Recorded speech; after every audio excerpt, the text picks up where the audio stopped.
What's going on, Turning Point?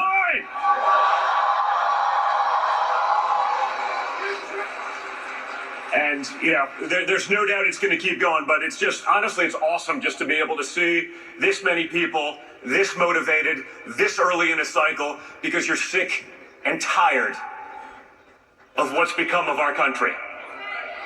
I mean, we've had a pretty interesting week, haven't we, guys? I was told a couple of years now that decency was on the ballot.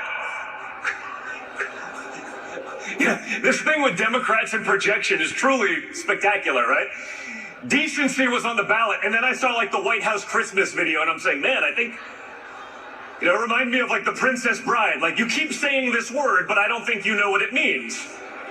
Right? You know what I'm talking about? Decency was on the ballot. I saw the White House video, and it was I don't know what the hell it was, but it looked like trans activist White House Christmas video, I guess. I'm saying, interesting as it relates to decency. And I thought that was the worst the Democrats could do this week, but we were grossly outdone the next day. The next day, when Senate staffers are filming gay pornos in a Senate hearing room. I don't know if they're just trying to bring back the mask mandates and but what's going on? Decency, right? The adults are back in charge. But they can do this because they realize there's no one actually there as a countermeasure to this insanity, right? That wasn't just a young guy being a young guy. That's a power play, right? We're going to turn off all the videos in here and we're going to do this. And we're going to share it. Because we're beyond reproach. If you think the radicals are the leaders in Congress, the Nancy Pelosi's, no. It's these 20-something-year-olds that have never been told no, that are told there's 9,476 genders and that's the gospel, that believe in convenient science that's made up on the spot to fulfill whatever political narrative they have. Decency is actually on the ballot in 2024 again. Last time, we got degeneracy. Decency is on the ballot. We got Hunter Biden this week talking about decency, the Republicans, because they had the gall to ask him to come in and do a deposition, discussing one of thousands of instances of him selling out our country, enriching his family. I mean, I use me as the example, and we've done this one before. I take it a little bit personally, right? Because I did 50 hours of congressional testimony. 50 hours. Think about how much time that is, right? And they're doing the game, right? No, he'll do public hearings. Just so we're all clear, the public hearings, it's not transparent. It's the opposite. You get 5 minutes, and the questions are from congressmen looking to get a 2-second clip on Twitter. You can't get into the details because it transfers over. The media will sell it. No, that's being transparent. It's exactly the opposite. When I went in, you had hours on end of repeated questioning from the Democrat staffers and the lawyers that actually deal with this stuff. Not the Congress people that can't be bothered with it and aren't going to be focused on it. But like all things that they tell you, it's a lie. It's designed to appear to be transparent while being exactly the opposite. He can't be bothered. What do you think would have happened to me? If I blew off one of the, I guess I did 5 different congressional testimonies, right? House Intelligence, Senate Intelligence, House Judiciary, Senate Intelligence again, and then the sham January 6th committee, right? So, total of 5 different subpoenas. I go in there. You know why? Because I'm a man.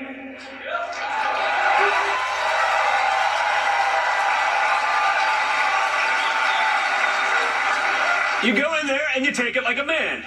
And if you didn't actually do anything wrong, you have nothing to worry about. But Hunter's not a man. He's a 50-year-old baby. Right now, hey, we all saw that speech. They're being indecent. I'm like, hey man, I've seen your laptop. Maybe, just maybe, you should lose that word from your vocabulary. I don't know.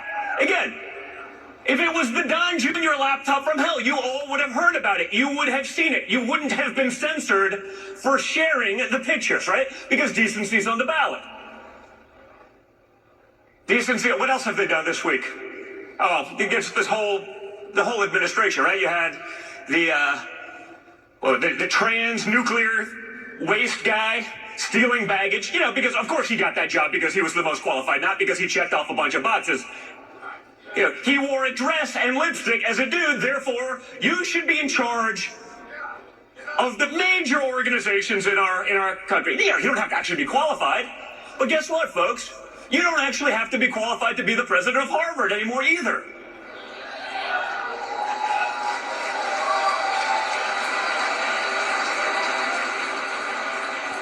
We saw that, right? And my alma mater, I don't have a lot to be proud of, but at least they fired the president. Now, she didn't get to check off as many boxes, so she actually gets fired. At Harvard, apparently they stand by plagiarism. Now, if you're a student there, you'd be out. They got rid of 50 people in the last 2 years for plagiarism. Students. But when the president, who's a lackluster academic at best, only published 11 academic papers, 5 of them were plagiarized. So let's just say just under 50% of her academic career has been plagiarized. That doesn't matter.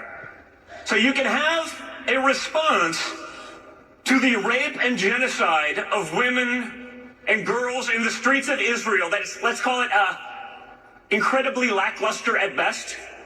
You can essentially condone that. You can take the side of Hamas terrorists on the campus of Harvard. You can plagiarize 50% of your academic works, and you can face no consequence. You know why that is? Because the house of cards that DEI is built on crumbles when there's actual accountability for the BS that is DEI.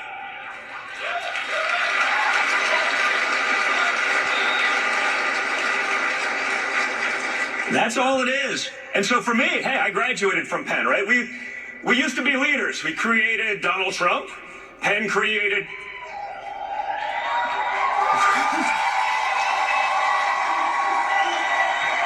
Donald Trump, created Elon Musk, created Don Jr. I'm not going to say that's on the same level, but it's not bad. Now they're creating trans swimmers, Leah Thomas. But think of the decline in academia, right? You go from that to leading the charge of making sure that men are allowed to compete in women's sports. That's a downgrade, folks. I'm not gonna lie. It's a pretty serious downgrade. But what's good about all of this stuff is people are waking up. They're understanding the hypocrisy of literally everything that is out there on a daily basis. The lies we're told, they see it in the Harvard admission stuff. Now, honestly, as a business guy, I used to have my Penn Wharton diploma. This is something you wore with pride. It meant you accomplished something there. Now it doesn't mean anything. Today, if I was hiring as a business, I would much rather have someone from a state school that broke their ass and worked hard than some drama queen from Penn, Harvard.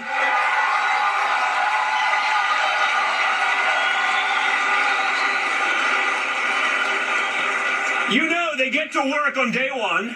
They expect a 3-hour workday. They've been told they're the best at everything, even if these days it seems they probably don't have to be if they check off the requisite boxes. They're going to be in HR in 2 minutes complaining about some sort of grievance. It's not worth it. But like all of those things, at least it's all coming together. People are seeing it. You see it out in the streets. You see it in the places that are Democrat strongholds. They understand that the Democrat Party policy has failed. The woke ideology that dominates the left does not work. They see that the lies that they were told about Trump for years upon end, It was all bull, folks. The reality, if Trump was in charge right now, we wouldn't be sending trillions of dollars to Ukraine. For what? To enrich the next class of Ukrainian oligarchs as they pilfer the money? They don't even want systems to control it. They don't even care. And they'll send the peasants to go die on the front lines. So they keep the money train going. And Washington loves it because they can make, they'll get a board seat and they'll make an extra 6 figures sitting on the board of Raytheon because they're selling more missiles. This is how it goes. Watch for it. The reason they want to be in war there and in Israel, and now we're talking about Venezuela, right? There's no money in peace, folks. There's no money in peace. And you always got to follow the money. So guys, this year, please just make sure you all get involved, that you stay involved the way you are, that you are able to talk sense to the people who are willing to listen. And I can assure you, as people go out there and experience America under Joe Biden and the radical Democrats, they're looking for an out. But they need you guys to be a part of it. We have to become unafraid. Can't just be Donald Trump out there talking by himself. They'll take him out. They've shown that they'll do that. They're still trying. Like I said, they want to put him in jail for 1,000 years. I mean, I say he's a young and vibrant guy, but that's a long time. We need everyone to be a part of that, because if you're all a part of that movement, if you're all a part of that process, if you're all out there talking and fighting and having these conversations and volunteering, we can win and we can save our country. So guys, get out there and do it. Thank you so much.